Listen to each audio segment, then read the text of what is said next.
Start উঠে দাঁড়ান। তো নিউট্রাল করে নাই না, এটা আমার গতি কত থাকতে পারে কন? নেইশো না গতি, ঠাস করে পড়ে গেছে, কিছু করার নাই ভাই। এই রোডটা এলাম সবচেয়ে একটা খারাপ রোড, বুঝছেন? ওই দেন ওই দেন এই দেন এই দেন এই দেন, কি করবেন? বুনো খালার ফলা হয়ে গেছে, এরপর হাবুয়ার ফলা কি জানি করতেছিলাম, নিজেই নাই সত্যি কথা। আমার কোনো লাইন গার্ড একটু দেয় না, সেই পরিমাণে বৃষ্টি হইতেছে। যে প্যাসেঞ্জারটা নিছি উনি আমার রিভিউ দেখে 24 সালে আইও আনো সব বইতে পারে নাই, আমি ওই নেই, আপনি কাটে কম সবাই আপনার দোষ দিয়ে লাভ আছে। হ্যালো হ্যালো সবাই, কি অবস্থা সবার? আশা করি সবাই ভালো আছেন। নতুন একটা ভিডিওতে স্বাগতম। চলেন আজকের দিনের কাহিনীগুলো আপনাদের দেখাই। কে বারে হলো সোমবার, যে 2 তারিখ। দেখি আজকে আমারে কোথায় কোথায় নিয়ে যায়, এবং চেষ্টা করব যারা গ্রাম থেকে ভিডিওটা দেখে ঢাকায় কোন জায়গা কেমনে যাইতে হয় এটাও একটা চিনাবো। যে কোনো ঢাকার একটা জায়গায় চিনাবো, তো কমেন্টস করে যান কোন জায়গাটা আপনারা চিনতে চান, যে এই জায়গাটা কেমনে যাইতে হয় ওটা কমেন্টস করে যান। যে ভাই আমি গুলশান যাবো কেমনে, বা আমি উত্তরবাড্ডা যাব কেমনে, আমি মোহাম্মদপুর যাব কেমনে, চেষ্টা করব দেওয়ার জন্য কিভাবে কোন জায়গা দিয়ে যেতে হয়। এখন বাজে কয়টা জানেন? বাজে হলো 9:42। মানে আমি আজকে অনেক লেট করে বেরিয়েছি। সকালে ভাবছি ভোরে বাইরামু, ঘুমের তো উঠছে হলো 5:30-এ। যাই হোক 6:30টার দিকে যাবো নে, আর একটু ঘুম মারি। আর তো ঘুম মারলামই, আর উঠতে পারলাম না ভাই। আর আমার বউও ডাকে নাই, আঙ্কেল একটু তাড়াতাড়ি হাঁটুন। রাস্তার মাঝখানে ভাইয়া একটু নাদুস করে হাঁটে ভাই। এরকম মানুষগুলো দেখলে মেজাজ যায় গরমে। রাস্তাটা পার হবি তোরা ধুপধাপ করে পার হয়ে জায়গা, হিললে দুললে তারা রাস্তাটা পার করে, মেজাজটা তখন গরম হয়ে যান। তো যেটা বলতেছিলাম, কি বলতেছিলাম মনেই তো নাই, কি জানি করতেছিলাম মনেই নাই সত্যি কথা। কন্টেন্ট বানাইলে কন্টেন্টে যখন একটা কথা কইতে থাই তখনই দেখা যায় একটা ঝামেলা এবারে সামনে। তো কি কথা কইতে থাই মনে নাই, থায় যাই বুঝলা, এই হচ্ছে বিষয়। ও যেটা বলতেছিলাম, ও মনে পড়ছে। তো এই বউ যে একটু ডাইকা দেবে, হ্যাঁ আর বউ ডাইকা দেয় নাই, বউ ঘুমাও। যাই হোক উত্তর লেট হয়ে গেছে, দেখি এখন কয়টা পর্যন্ত রাইড মারতে হয়। তো চলেন ডাইরেক্ট পঞ্চবতীতে যাই। বাজে 9:49, এই কয়টা রাইড পাই। অ্যাপস একটা কল চলে আসছে, কয়টা বাজে এখন? 9:56। উনি যাবে বসুন্ধরা, আছে কৃষ্ণচূড়া বিল্ডিং এ। চলে এসে ভাইয়ের লোকেশনে দে কোন নামে, কৃষ্ণচূড়া বসুন্ধরা। আমার সবচেয়ে প্রিয় জায়গা, কারণ এখানে গেলে আমার 5 মিনিটও লাগবে না বের হইতে ভাই। এই যে আমার একটা বন্ধু, ও রাইড শেয়ার করে, পাশাপাশি আবার ইয়েও করে। কই যাও তুমি, কেমন আছো? এই তো ভালো। এই হালার গান এই যে দেখেন আর টিভিতেও দেয় সারছে, খালি গলায় কইয়া দিছি, বুঝছো? আর টিভিতে যে তুমি গান গাইছো, কইয়া দিলাম ভালোই গান গায়। কই যাও হান? সারে আনতে? ও যাও তাই, ভালোই গান গায় বলাটায়।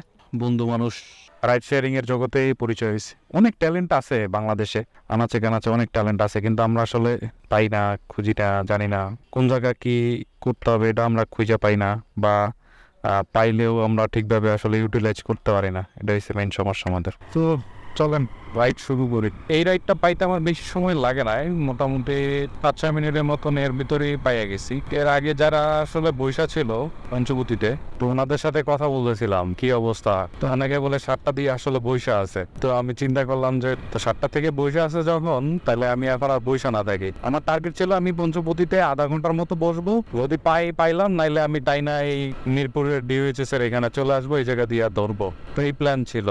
তো যাই হোক আলহামদুলিল্লাহ, চলেন ভাইয়াটারে নামাই। ওনার বিল আসছিল 279 টাকা দেখলাম। মেট্রোটা চালু হওয়ার কারণে এই দিকের আর কি জামটা একটু কম পড়ে। যারা গাড়িতে চলাফেরা করতো তারা এখন আর কি মেট্রো রেলে চলাফেরা করে, তো এই জন্য আর কি এই সাইডটায় জামটা কম পড়ে এখন। আপনারা অনেক ঝামেলার ভিতরে আলাইলাম মনে হয়। 250 টাকা বিল আসছে, দাঁড়ান বাইরে আগে বিকাশে পেমেন্ট করে দিন। আর আসলে আমি ভাঙতি করতে পারি না টাকা, বুঝছেন? এই জন্য আমি ওনাদের বিকাশে সেন্ড মানি করছি, আর আমি ওনাদের কাছ থেকে 500 টাকা রাখছি। এই হচ্ছে কাহিনী। বিল আসছিল 249 টাকা, ডিউ আছে 211 টাকা। চলেন সামনে যাই, এনে বমুনা। তো যাইতেছি মিরপুর 6 যেমন পপুলার ডায়াগনস্টিক সেন্টার নাকি, মানে কোনো অ্যাপসে না, কিছুতে না, এমনি যাইতেছি ফারে। এটা হলো ধরেন মানে অ্যাপস দেখা এই করলাম, পায়ে উঠেন। বসছেন ভাইয়া একবারে কমফোর্টেবল? ওকে।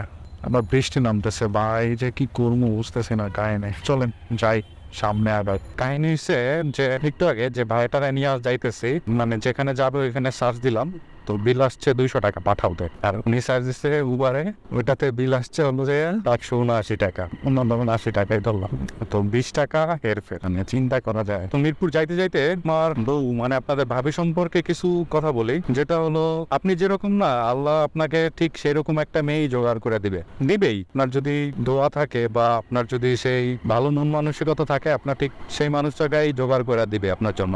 সো আমি এখন আমার বউ সম্পর্কে কিছু কথা বলি, যেটা হলো কি, আমরা থাকে হলো 7 তলাতে, ধরেন 7 তলা একটা বিল্ডিং এ, তো ওই জায়গা থেকে নিচে কিছু পোলাপান থাকে, ওরা আসলে মানে এটাকে কি বলে, হোস্টেল টাইপের, মানে ওদের বাবা মার মতো টাকা পয়সা নাই, বা অনেকে আছে যেমন ধরেন কি বলে বাংলাদেশের যে আর একটা ইয়া আছে যে গারো প্রজাতি আছে, হ্যাঁ ওইরকম টাইপের, ওরা ওইখানে এসে থাকে। তো ওদের মধ্যে একটা মানে ছেলে আছে, তো ওই ছেলেটা মানে খুব নরম গরম, মানে ধরেন নরম বলতে কি মানে খেলাধুলা করে না, নিরিবিলি থাকে আর কি কথা বলতে গেলে। তো ওইটা আমার বউ খেয়াল করতো আগে, তো খেয়াল করার পরে দেখতো যে সবাই যখন মানে ধরেন ঝালমুড়ি বা চানাচুর খাইতেছে, ও চাইয়া চাইয়া দেখে বা মানে দূরে বৈশা থাকে, ও খায় না।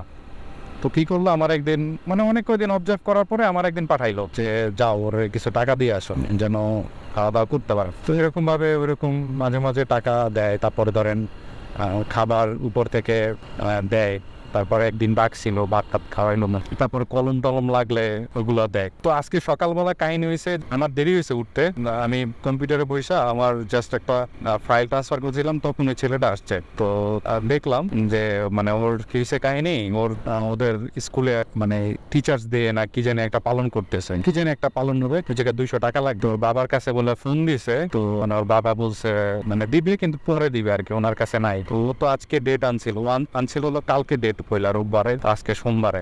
আর কোনো উপায় না পাইয়া মনে হয় বউয়ের কাছে চলে আসছে, টাকা দিল, ছেলেটা কান্না করে দিছে। মানে অন্যরকম একটা বিষয়, ভালো লাগছে আমার, এটা খারাপ না। বা আমিও চিন্তা করতেছি যে সেম মেন্টালিটিও আমার বউয়ের, যে মানুষ আসলে যদি ঝামেলায় পড়ে, আমার ধরে নাই টাকা পয়সা, তারপরও যা ওইটা দিয়ে ওইটা দিয়ে পাশে দাঁড়ানো যায় বা পাশে দাঁড়ায়, খুব ভালো লাগলো। তো সকালবেলা মনটা ভালো হয়ে গেছে, তো ছেলেটাও দেখলাম, ভালো লাগে জিনিসটা খুব। আমিও ওইরকম একটা সময় পার করছি যে হোস্টেলে মানুষ হয়েছি বা এরকম অনেক মানে মাঝে মাঝে ক্রুশিয়াল সময় আসে, মানে অনেক সময় ঝামেলার ভিতরে পড়তে হয়, তো তখন আসলে উপায় থাকে না। তারপরে বউ বলতেছিল দেখো দৌড়িয়ে যায়, মানে ওরাকে মনে হয় লজ্জা টজ্জা দিছে হয়তো স্কুলের জন্য একটাই কথা বলবো, ভাই তোমার সবসময় টাকা থাকে না, সো আপনাদের একটাই অনুরোধ, একটু খোঁজ খবর নেন তারা দিতে পারে কিনা, যদি না দিতে পারে ওই জন্য তাদের অসন্ধান করেন না, বা কিছু টাকার জন্য আসলে নিজের কাছেও খারাপ লাগতেছিল।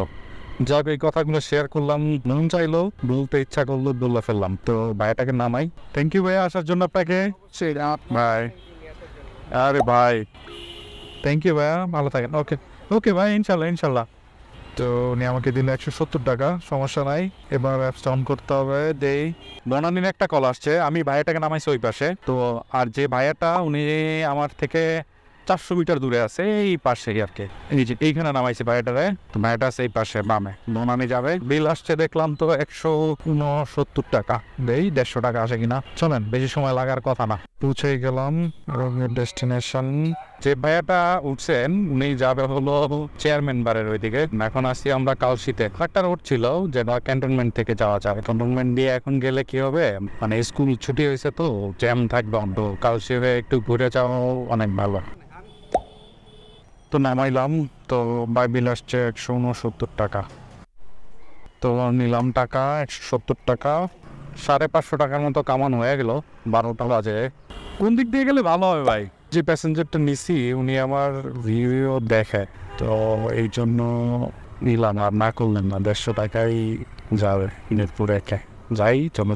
Thank you. নিজেদেরই নাকি আবার ভাড়া টাড়া নাকি? তাহলে কি কাজ করা যায়? তাহলে আমি বিকাশে পেমেন্ট করি নাকি আপনার কাছে বাড়তি আছে? ও আচ্ছা, তাইলে নেন। মিরপুরের একবারে পুরা মানে এই বাংলা কলেজের পরে আর কি। এটা ভালোই, এগুলো সরকারি কর্মকর্তা থাকে, মানে এরকম একটা পরিবেশে থাকার মজাই অন্যরকম। এই যে পুরো মানে জায়গায় ক্রিকেট খেলে, এটা 150 টাকা ভাড়া নিলাম বিকাশে।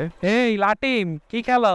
ওই ট্রিপটা যদি আমি ইউটিউবে ভিডিও না বানাইতাম, ফেসবুকে ভিডিও না বানাইতাম, তাহলে পাইতাম। এবার এটা চিনছে হলো আমার ইউটিউবে ভিডিও বানাই দেখা, এই জন্য দিনের রাইটটা নিছে। বেচারা অসুস্থ, জ্বর হয় মেবি। চলেন দেখি পরের ট্রিপ কয়ে আছে। টাকা হয় না, আরো লাগবে, অনেক টাকা লাগবে। নাম ছিল বৃষ্টি ভাই, বুঝছেন?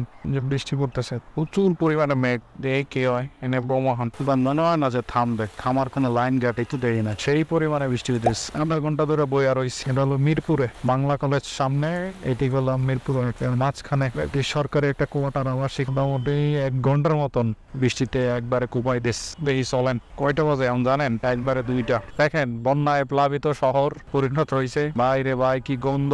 এগুলোর জন্য আমরাই দায়ী ভাই, এগুলোর জন্য আমরাই দায়ী। সরকার দায়ীও আছে, এটা হলো ওরা কাজ করে সব সময় বর্ষার সময় আটকায় উটকায় রায়।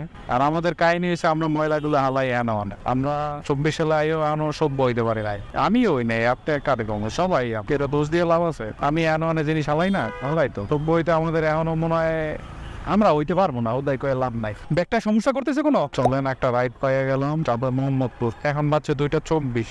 আর এই জায়গায় জ্যামটা পুরা বাসালার হালাই, বইয়া বইয়া লোক উড়ায়। আর কি করবেন রে, পা নামাইতে ইচ্ছা করে কারো। অনেক বৃষ্টি হয়েছে তো, 1 ঘন্টা টানা ভালো বৃষ্টি হয়েছে ভাই। তো এপিসোডটা কল আসছে। এখন যে ট্রিপটা দিয়ে আসলাম বৃষ্টির কারণে আমি ভিডিও করতে পারি নাই, তো এটার বিল আসছিল 130 টাকা। তো এইখান থেকে আর একটা কল আসছে, উনি যাবে হলো সেই মিরপুর 10-এ, তো বাইরে পিক করতে যেতেছে। উনি আসে যে টোকিওর সামনে। এত ভালো চিনি না তো ভাই, এই জন্য বুঝছেন, সরি ভাই। হ্যাঁ ঠিক আছে, 35 মিরপুর যাবেন না? ওটা দিয়ে বের হয়ে যাবো না ভাই। আপনাকে অনেক ধন্যবাদ আসার জন্য ভাই, থ্যাংক ইউ ভাই। ভাইটারে নামাইলাম, নামানোর পরে বিলাস ছিল 166 টাকা, উনি আমার 170 টাকা দিছে। চলেন দেখে তার চেপ কই পাই। আর এখন আমি আছি হলো মিরপুর 10, সামনে দিয়ে ইউটার্ন মারা যাইবে না, আমি তো এটাই চিন্তায় আছি। তো এটা কোথায়? এটা হলো পিছনে মিরপুর 10, সামনে হলো মিরপুর 12। ঠিক আছে, এখানে দাঁড়াইছিলাম তো একটা কল আসছে নিকুঞ্জ 2-তে যাবে ভাই। বাইরে যাইয়া পিক করি। হ্যাঁ ভাই শিওর, কেন না, এটা পারা দেন, এটা পারা দেন, কোনো সমস্যা নাই ভাই। তো বাইরে পিক করলাম, যাই নেওয়া ভাই। এখন বেলা বাজে হলো 5:14, মোটামুটি 800 টাকার মতো কামাইছি এখন পর্যন্ত। বৃষ্টিটা না হইলে হয়তো আর একটু কামাইতে পারতাম। থ্যাংক ইউ ভাইয়া। কামাই দিলাম, বিলাস 167 টাকা দিছে, 170 টাকা। চলেন দেখি এই জায়গা দিয়ে কোনো ট্রিপ পাই কিনা উত্তরের দিকে, বাসার দিকে রওনা করবো। তাহলে ওইটা নিলাম। তো এখান থেকে একটা কল ধরছি, উনি যাবে গুলশানে। তো আমি যদি এখন গুলশান 2-তে যাই, তো আমি গুলশান 2 থেকে আমি আবার কল পাবো মিরপুরের দিকে। সো আমি কেন যাব না, অবশ্যই গুলশান 2-তে যাবো। 120 টাকায় বিট করছে, এখন কিছু করার নাই, যাই। এখন অফিস ছুটির সময় তো, ওইখান থেকে ট্রিপ পাবো শিওর থাকেন। বাসায় ঢুকলে তো ঢুকেই গেলাম, ওই জায়গায় যাই ট্রিপ নেওয়া, তারপরে মিরপুরে যাই, সমস্যা নাই। বাইকে রিসিভ করলাম, থ্যাংক ইউ ভাইয়া। এখন দে ওই জায়গায় দিয়ে দাঁড়াবো না, অত লাগে যাইয়া। তাইলে দে মিরপুরে একটা ট্রিপ পেলে ভালোই হবে। থ্যাংক ইউ ভাইয়া, ভালো থাকবেন, আল্লাহ হাফেজ। আমি চলে আসছি গুলশানে, গুলশান 2 হলাম ওই দিকে। তো একটা কোলাইছে রূপনগরের, বাসার দিকে যাবো এখন, করে আর কিছু নাই, চলে যাই। এটা এই যামুগা নামাই দিয়া বাসার দিকে চলে যাবো, এই হচ্ছে প্ল্যান। ওকে চলেন, রিসিভ করে আগে। কথা বলতে ইচ্ছা করে না আসলে, মানে কষ্ট হয়ে গেছে অনেক। যাই হোক বিষয় না, আজকে মোটামুটি ভালোই অনেকগুলো রাইড মারছি, প্রায় 7-8টা রাইড দিছি হিসাব করে। কোন এখন এটা যাবে হলো রূপনগরে, 130 টাকা, 9 কিলোমিটার রাস্তা। আমি মনে আপনারা লেট করাই দিলাম, অনেক দূরেই ছিলাম। বসতে কোনো সমস্যা হচ্ছে ভাইয়া? থ্যাংক ইউ ভাইয়া, আসার জন্য আপনাকে ধন্যবাদ, ভালো থাকবেন। ও ভাইয়া থ্যাংক ইউ। ভাইটা নামাইলাম, উনি আমার 130 টাকা দিছে। চলেন যাইতে যাইতে শেষ করি। কোন ভাইয়া পড়লেন ভাই? আরে আল্লাহ, মানে আপনি যাইতেছিলেন কই ভাই? আল্লাহ, সাডুডে তো নিউট্রাল করে নাই না? ঠিক আছে ভাই, ভালো থাকেন। এই পাশে পড়ছে একজন ভাই, কি অবস্থা ভাই রে ভাই, এই যে হিন্দা ঢুকে গেছে বেচারা। আরে দেখছেন ওই সময় কেন গাইল দিছিলাম ওই দিন, ওই যে একটা গাইল দিলাম না, ওই মোড়ে ঘরে কেন নিউট্রন নাই। ভিডিওটা এই জায়গায় শেষ করতে চাচ্ছি। আজকে টোটাল রাইড দিছি আমি 9টা রাইড দিয়ে ইনকাম করছি হলো 1380 টাকা। 300 দেখছো ধরে দিন, 380 টাকারই তেল পড়ছে, আর 1000 টাকা টোটাল আমার হয়ে গেছে। এই রোডটা এলাম সবচেয়ে একটা খারাপ রোড, বুঝছেন? ওই দেন কি করবেন, বুড়া খালার ফলা হয়ে গেছে, এরপর হাবুয়ার ফলা পুরা যায় না, মেজাজ মুজাজ যায় গরম হইয়া ভাই এদের দেখলে, বুঝছেন? অ্যাক্সিডেন্ট হয় কারণ কি দেন, মানে মেজাজ এমনি গরম হয়ে যায় ভাই। একদিন আমিও ওই জায়গা মানে এরকম পড়ে গেছি মানে দাঁড়ান ভিডিওটা পাশে দিয়ে দেই, লিঙ্কটা দিয়ে দিলাম নিচে দেখেন, বুঝছেন? পড়ে গেছেন, কি করবো ভাই, ওই পাশ দিয়ে ডাবল লিঙ্ক করছে, আমার যাওয়ার জায়গা নাই, পাশে বালি, তাহলে আমার কি এখন পড়া নিশ্চিত থাকেন। গাড়ি আপনার যদি 40-এও হয় তাও পড়বেন।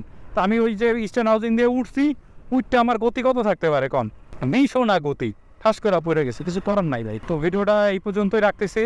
ভিডিওটা ভালো লাগলে একটা লাইক দিয়ে যান, না ভালো লাগলে একটা ডিসলাইক দিয়ে যান। আলহামদুলিল্লাহ ভালোই, 1000 টাকার বাসায় নিয়ে যাওয়ার মনে হয় ভালোই আজকে দিন ছিল। আর বেশিরভাগ অ্যাপসই মারছি, 2টা মনে হয় এমনি মারছি, আর 2টা আলাদা আর একটা অ্যাপস আছে ওইটাই মারছি। ভিডিওটা ভালো লাগলে যা মন চাই করেন। আজকের মতো এখানে ভিডিও নিতেছি, দেখা হবে নতুন একটা ভিডিও যাবে। এ পর্যন্ত ভালো থাকেন, সুস্থ থাকেন, আল্লাহ হাফেজ। নিয়ে একবারে পুরো পানির ভিতরে হাবুডু উঠে ফেলছে, মানে এমনভাবে পড়ছে আপনারা দেখছেন হয়তো, মানে একবার পুরো নাক মুখ মাইকে চেয়ে গেছেন। তো এই জন্য সাবধানে গাড়ি চালান, রোডঘাটে কখনোই ব্যস্ততার কিচ্ছু দেখাবেন না ভাই, ঠিক আছে? ব্যস্ততা আপনি বাসায় রেখে আসেন, আপনি একটা জায়গায় যাবেন আধা ঘন্টা 1 ঘন্টা আগে উঠেন, উঠা তারপর আপনি রেডি হয়ে তারপরে যান। আপনি কেন রাস্তার ভিতরে তাড়াহুড়া করতে যাবেন? আমার কথা হয়েছে এইটা, রাস্তার ভিতরে স্লোলি বুঝা শুইনা গাড়ি চালাইতে হবে, কিছু করার নাই ভাই, বিপদের হাতটাও নাই। যাই হোক, লাস্টের এটু এমনিই কইছি, বাই।